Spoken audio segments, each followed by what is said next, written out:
Should we get to business? We have a number of items to go over. I have news about your subjects. Once word of your return reaches everyone in Valancia's world, the masses will be ecstatic. The Expanse is in flames, your lordship. Squadrons and smaller groups of despicable Drukhari raid our systems. The cult of the Final Dawn has emerged in full force, wreaking havoc everywhere. We've heard rumors of the fall of Santiel's pride. Oh, that's what the homunculus was talking about. House Corda's world. Yeah. Strife is broken out between Winterscale and Corda. Chaos reigns everywhere. Chaos! What kind of Xenos are attacking the Expanse? Drukhari. Okay. How fares the worlds of my dynasty? The heretics' malicious acts make it difficult to maintain astropathic contact with the colonies. The cult of the Final Dawn strikes everywhere, and their sleeper agents are active on every planet. Ugh. Xavier Calcazar led the defense. Exactly. The esteemed Lord Inquisitor Calcazar declared himself commandant of the Cronus Expanse and issued orders to requisition troops. Oh, go to Footfall. Okay.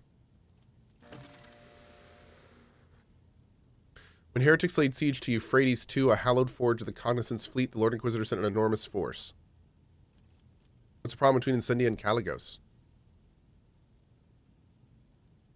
Yeah. They've never got along, and it's just come to a head. Is there anything else I should know? Caligos Winterscale has turned one of his own planets into a hunting ground. Oh, Lord. Winterscale ships are being hunted and his worlds occupied under the pretense of compelling them to submit to the Imperial Creed. And Winterscale's not defending. He and his retinue are currently on Quetzaltemer hunting down a Xenos fleet. Aeldari by all appearances. There have been other minor developments. Okay, thank you. While you were away, Zachary Waits received an astropathic message from Dargonis. It concerns my family. The Wasurians have been accused of betraying House Van Valancius? How? The accusations were leveled by or on behalf of the Drive Stems, the governor's family. Under normal circumstances, the investigation would have been required for your involvement. My entire family would have been, yeah. But being of a noble stock, the Wasurians are entitled under an ancient custom to petition for a rogue trader's personal protection once in a generation.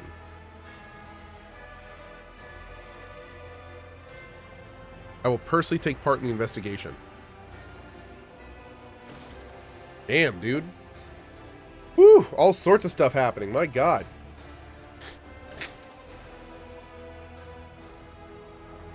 Idira hurriedly enters the study, sniffing and hunching her shoulders. She looks haggard. There are bags under her eyes, her hair is disheveled, and her hands quiver slightly every few moments. Thanks for agreeing to hear me out. Here's the deal. After all that happened recently, the voices in my head suddenly flared up and started gabbing worse than before. Don't get the wrong idea. I'm handling them just fine, but I think I know of a way I can get them to settle down. I keep having the same vision over and over. I'm walking down a corridor and there's this door at the end, and I just know that right behind the door is blissful silence. All I've got to do is reach out and open it. So I touch it with my fingers. I can feel the cold, rough metal, and then I suddenly snap out of it and always find myself staring at a wall in some compartment or another. I look behind me and all the doors on the way are open, but I have no memory of how I got there. Please help me find that door. Okay. We will find the door. All right.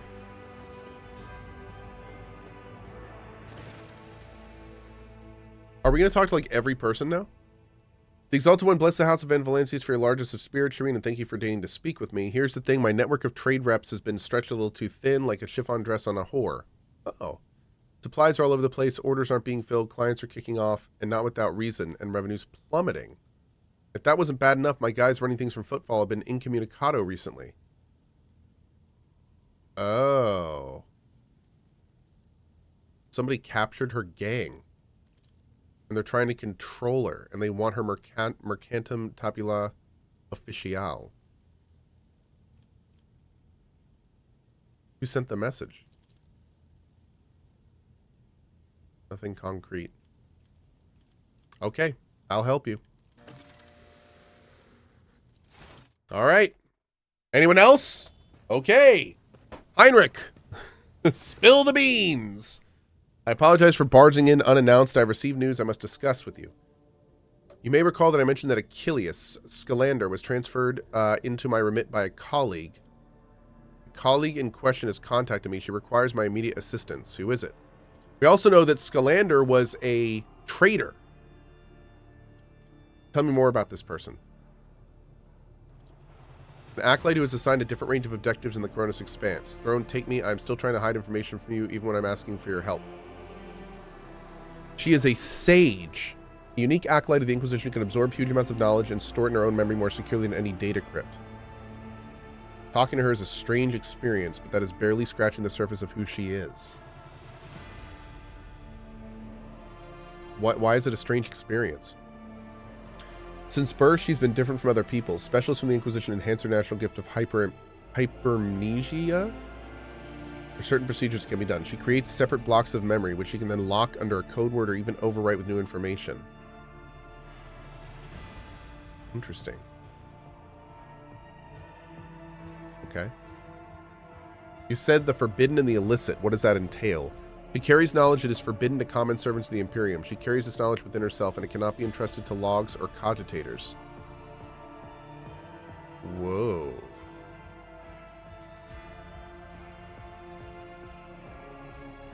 Interesting. Speak of her with obvious affection. She was something of a mentor to me. She helped me when I had only just joined the Lord Inquisitor's circle. She taught me psi techniques to maintain my focus and equanimity. Equanimity? Equanimity. What's her message? Incomplete and distorted. The only thing I know for certain is that an acolyte of the Inquisition has asked me to go immediately to Ton 4. Okay. He wants our help. How did you circumvent me and acquire the information from the message? Lord Captain, a rogue trader may be in a position to challenge the Inquisition's authority over their soul, mind, and actions, but a rogue trader's Astropass and Vox officers? Hardly. Fair. Any hint of what is threatening there? All I can tell you, the primary threat that Emelina was dealing with in the Coronis Expanse was Xenos. Drukhari. Okay? But he doesn't know why she's actually there. I shall help you. Okay. Great. So I'm wondering, oh man, we're going to have so much stuff to do, and I have no idea what order to do it in. We're going to have to like, whew, my lord. Okay. Enough, Xenos. Justice will be done one way or another. So they're all you like, heretic spawn, but you will never leave this ship unscathed. The bridge is enveloped in an unusual silence. The officers on duty are hiding in the corners, looking on curiously at what's transpiring in the center. What's going on? Catching sight of you, the curious crew members dash to their posts, leaving only the senior officers in the middle of the bridge. For how long are you going to let this filth in your ship, Cohh, this foul traitor who had already dragged you into the darkness once and who almost left your protectorate without its sovereign? Rogue traitor, has Aeldari heresy clouded your judgment? Treachery always means death, either for the traitor or the one betrayed. You almost died in Kamara. Your retinue, you know what became of them. Is it not high time that justice was done? Now this is a fine spectacle. The inhuman gets what she deserves. Let us all watch and laugh.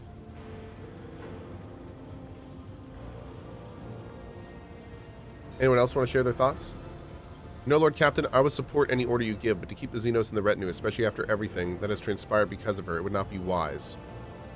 The enemies of humanity have no place among humans, you know this, but death is far too merciful as sentence. What I endured was far more terrible. The heinous behavior patterns of the Xeno entity of the specimen similar to her statistically leads to unfavorable and unpredictable outcomes.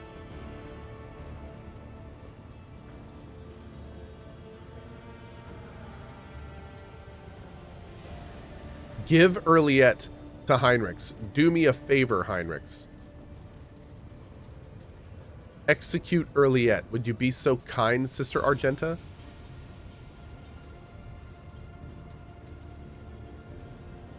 Oh my god.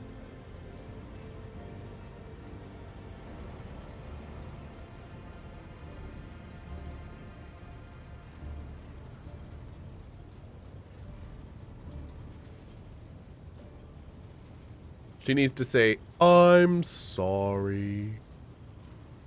I'm sorry. Let's try this and see if she actually does it. I'm curious. Earliette will now apologize to everyone who was harmed by her deed, and that will be enough. Earliette's face contorts in a mix of emotions, from anger and hatred to dejection and despair, but soon she musters her courage and in stilted, barely audible voice says, "My words will not heal the wounds on your bodies, and still I regret what you had to endure because of me. Words will not fix what has been done." Xenos' apologies ring hollow. There's neither repentance nor truth.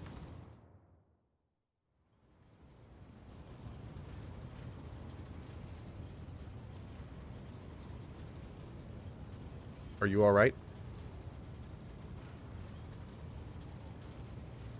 Your monkey have had it worse. I will live, and the wounds of my soul will eventually heal. They will live too, but their souls will forever bleed painful memories. They will forgive you, not all of them, and not right away, but they will. Stop it. You cannot believe that, Elentok. I do not need words of comfort. The words of these monkey do not touch my soul. Only your thoughts matters, yours and mine. Wow. Do you really not care about what happened, or are you trying to conceal your true feelings again? I am sorry that my mistake led anyone along the path to the Dark City. I can see their pain and rage, I understand, but words and pity will not help them. Only time and perhaps revenge, which will dull their pain for a little while. But you have taken away their chance for revenge, Elentok, and now all we can do is wait. Wow. Woo! Jeez, man. You leveled again? Oh my lord. Greetings. Hey. Wait, can I trade with people now? Are we in Act 4? Words cannot describe. I haven't. We are. Hell yeah, dude. Hi, Ulfar. Broke free the bold from captors grasping. Dark cities, feeble dungeons, eternally disgracing. Flows now this saga in the hall of glorious feasting, where all extol the wolf mighty and the yet fatter cunning.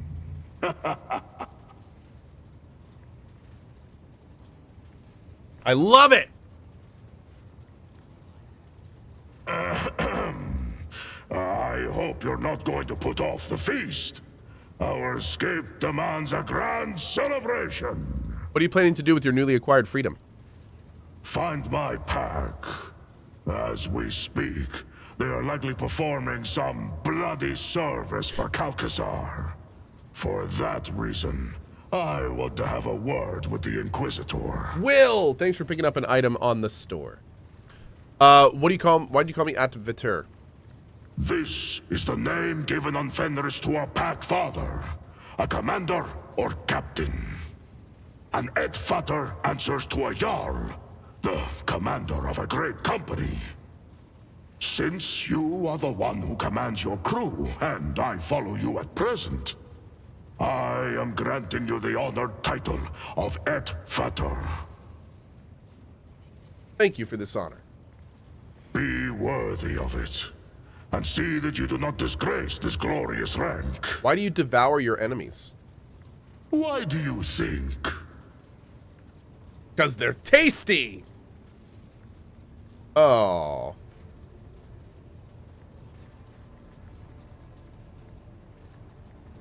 Cast a suspicious look. I have some fairly grisly ideas. What are you suggesting?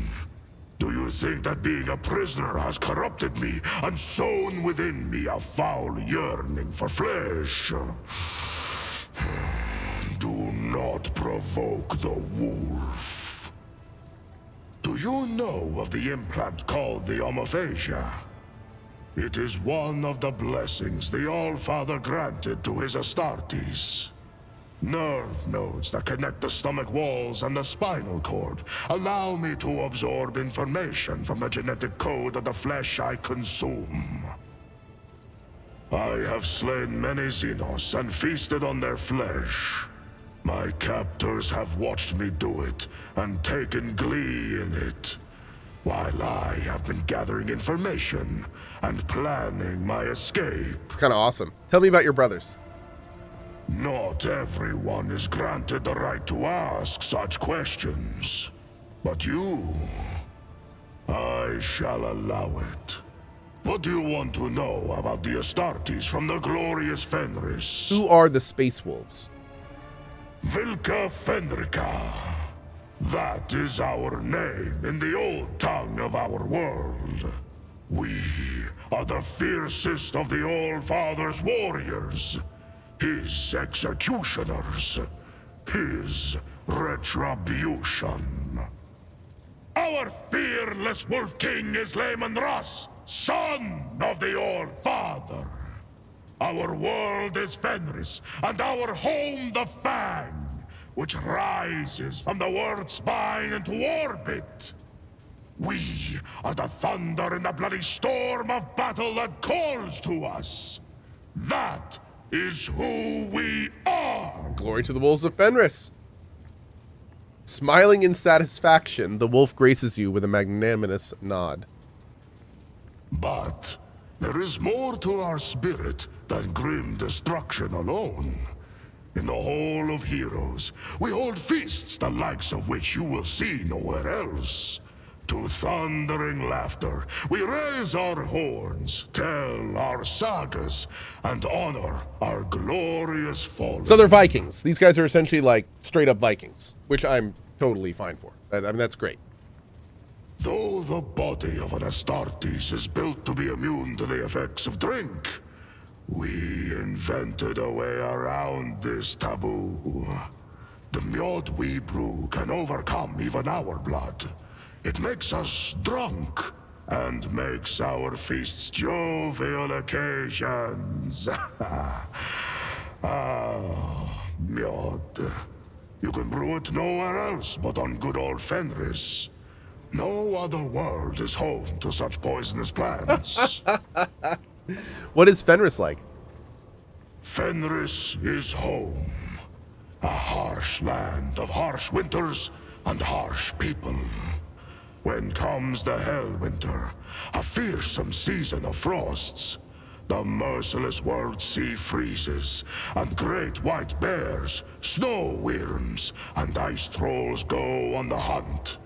Then, the murderous frost retreats, and boats of harpooners sail out to ply their craft, capturing sea snakes and krakens. Fun. And then comes the season of fire. Volcanoes awaken. Waves wash over whole islands, and only the land of Asaheim offers salvation to those whose blood and grit win them the right to live upon it. Clan fights clan. Crows circle over battlefields, and wolf howls rise up to the sky. That is my beloved home. There is no place in the universe like it. Damn. Also, yeah, the voice, dude, it is when, here's the thing. In a game like this, where the characters are such unique and interesting individuals, and they each, most importantly, have their own story to tell, it is such a huge deal when they are voice acted properly. That's one of the things I've loved about this game. I feel like all of the, like, when the voices are there, they're all so good. It makes me, like, plead to the heavens that Owlcat can somehow do, like, an edition of this one day that's fully voice acted. Because, oh man, that would just be so, it'd be so incredible. So incredible. Oh man. Tell me, Ed Fatter, what is the most fearsome foe on Fenris? Space Wolves. You meant to go through the list of deadliest creatures on Fenris, but your thoughts seem to settle on one strange name, Wrath Badger. You have read about this animal, a small and ferocious creature about which very little is known. The Wrath Badger. No, you are... What? Why the Wrath Badger? Little is known about it. That means hunters fear to encounter it and is the most dangerous. Ha ha ha! Very good. I hope to tell you about the black curse of the Wolfen, but your answer wasn't bad either. Wrath Badger. Also, I love this. The giant warrior's chuckle slams into your chest like a strike from a sonic weapon. I still want to hear about the curse of the Wolfen, though.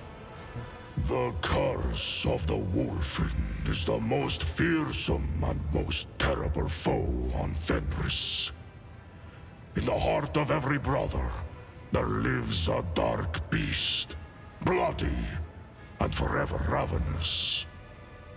He hungers to kill, not for glory or duty, or his battle brothers, but solely for the sake of killing. For he who falls to that dark beast, there is no joy or thrill in slaughter. There is but dull rancor. Oh, man. So it's almost like some kind of bloodlust kind of thing. In icons I've seen, it starts to look much less wild. Our gene seed is unique. Lehman Ross blessed us with the Canis Helix, a genetic gift that heightens our senses, making them sharper than those of brothers from other chapters. The Canis Helix kindles a bloodthirst in our hearts and changes our appearance to resemble the lethal wolves of Fenris. For a Space Marine chapter, you're far from orthodox. The wolves do not take orders from outsiders. We keep the old ways, not the Codex Astartes. We fight in packs, and we are trained and healed by our wise rune and wolf priests. We do not find honor in adorning ourselves in laurels, but instead etch the full names of our fallen kin as a promise of vengeance, and draw strength from that promise. What do you believe in? We believe in the great wolves, in the deadly Blackmane and fierce Drakan the Thunderwolf, in redoubtable Hagar the Mountain Wolf, and in the Bloodied Hunter. In the wolf that stalks between stars, who follows us wherever we may go. And in the uncanny two-headed Mordkai, guard of the realm of the dead. Only the great wolves show us their favor. The others are more malign, but each teaches us a lesson.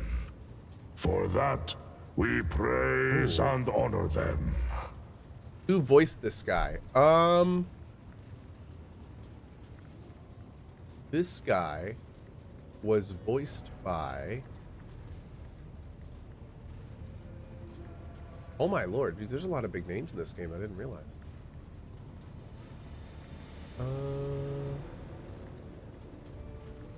Ian Russell voiced Abelard.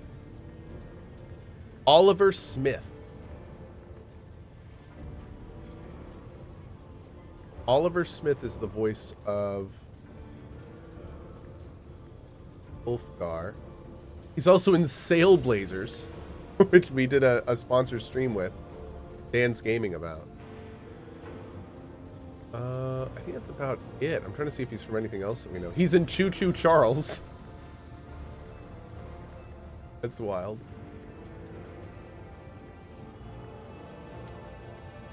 Yeah, looks like this is one of the biggest things he's been in, which is hilarious because his voice is amazing. Yeah. Cool.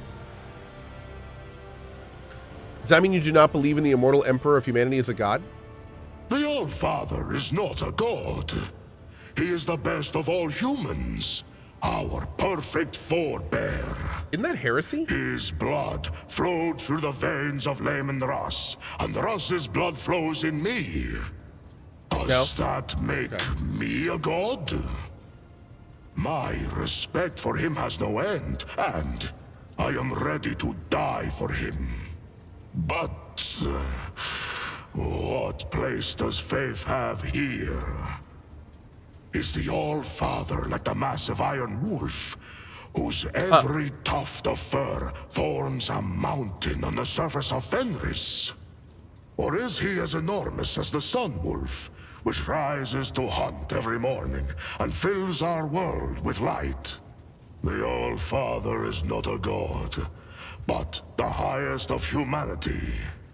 Ordinary humans struggle to grasp this.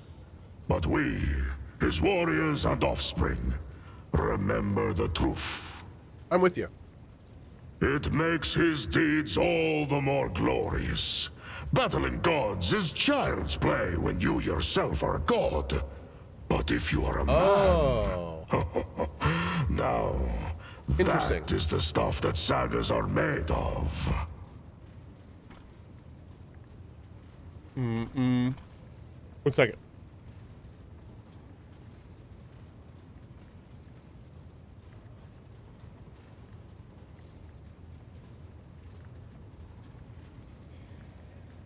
Okay.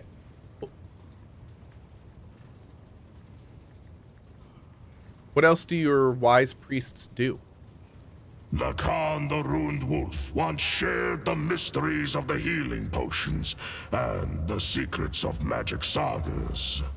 He taught them to see the past and future in thrown runes, to call down storms, and to carve powerful talismans. Okay.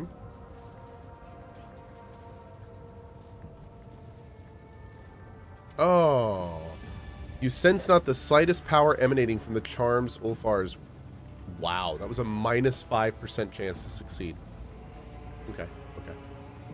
You spoke of full names that give you strength. What is your name in that case? Ulfar Redmane. That is what my brothers call me.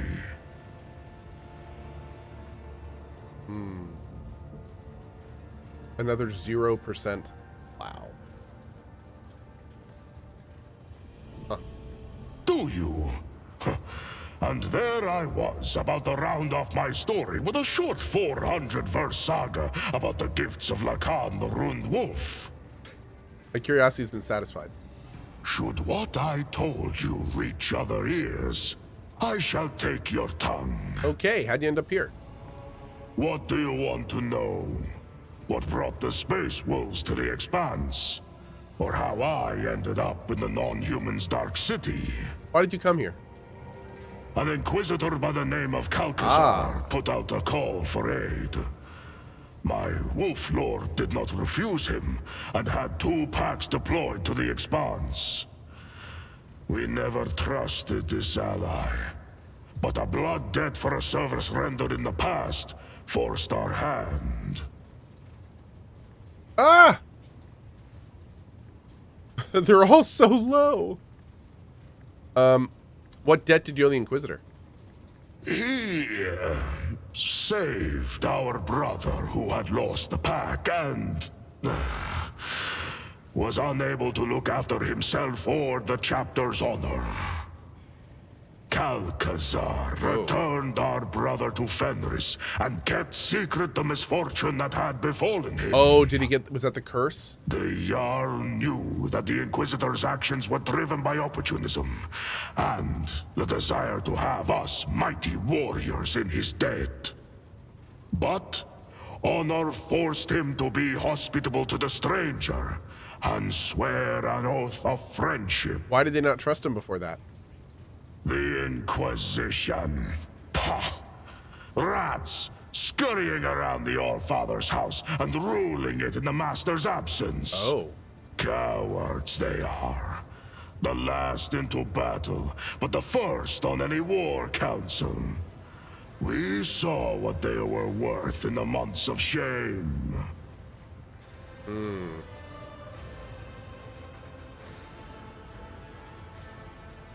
Damn. What are the months of shame? An ancient strife. If you do not know of it, then you are not supposed to know. Oh. I've also met Calcazar. I do not trust him. He is suspicious. We also decided to be cautious. His words flowed like honey, and he seemed an honorable man. But lies always look like truth, don't they? That arrogant chief thought he could give us orders. But we wolves have always followed our own instincts and hunted in our own way. I wager that boiled his blood. What do you know of his plans and objectives?